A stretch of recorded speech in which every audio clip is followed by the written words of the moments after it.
Nightreign is all about efficiency. You gotta become as strong as possible in a limited amount of time, and buffs that increase the amount of runes you get can be very helpful in that regard. But how exactly do they work?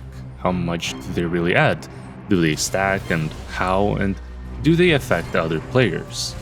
I needed answers to those questions, and so I did a bunch of tests and want to share my results. Starting off with buffs from gold pickle nuggets and bushes. Both increase the amount of runes gained by 10%, but while the nugget lasts only a minute, the effect of a bush remains for twice as long. And these buffs, as well as all the others, stack multiplicatively, so with both of them together, you will already be getting 21% extra runes. We can increase that number even further with relic buffs. As stated in their description, their effect is in fact shared with teammates. It's not very strong on its own, increasing the runes gained by only 3.5%, but since they self-stack, you can reach as high as 36.3% if each player in your team equips 3 such relics. That being said, you'll get more runes from leaving your team behind and playing solo, as since 1.01.1 patch, you gain 50% more runes in single player than in multiplayer, for balancing reasons.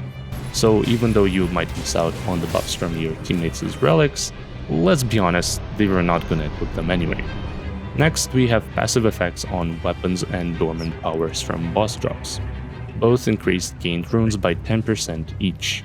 Even though they aren't too common, they do stack, so don't be afraid of duplicates if you manage to find them. Sadly, they don't affect other players.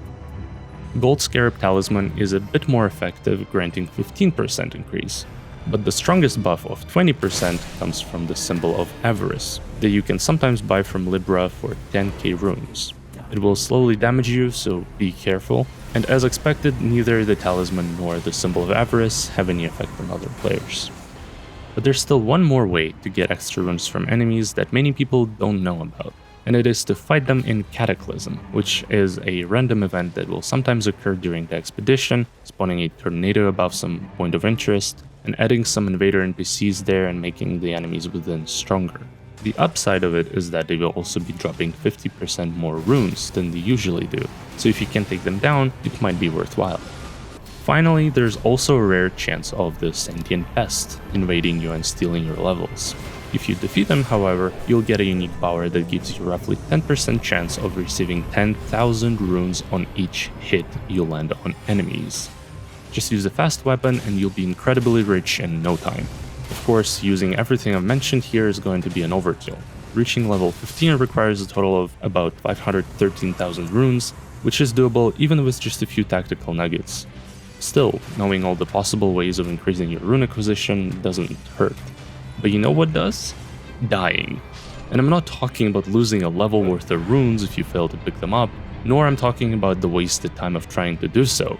I'm saying that if you fully die and nobody manages to revive you, you will be receiving fewer runes for the rest of the run. It sounds crazy, and it's most certainly a bug that I haven't seen anyone else talk about, but by meticulously going through my footage, I've noticed that after I die, I would stop getting the benefit of some of the buffs. Specifically, those that originate from other players. I still benefit from mine, but the effect of their relics no longer has any effect on my rune acquisition. I hope this gets fixed soon, but in the meantime I highly recommend not dying, especially if your teammates use relics that would otherwise benefit you. That about covers it, and if I missed anything, do let me know in the comments, and thanks for watching.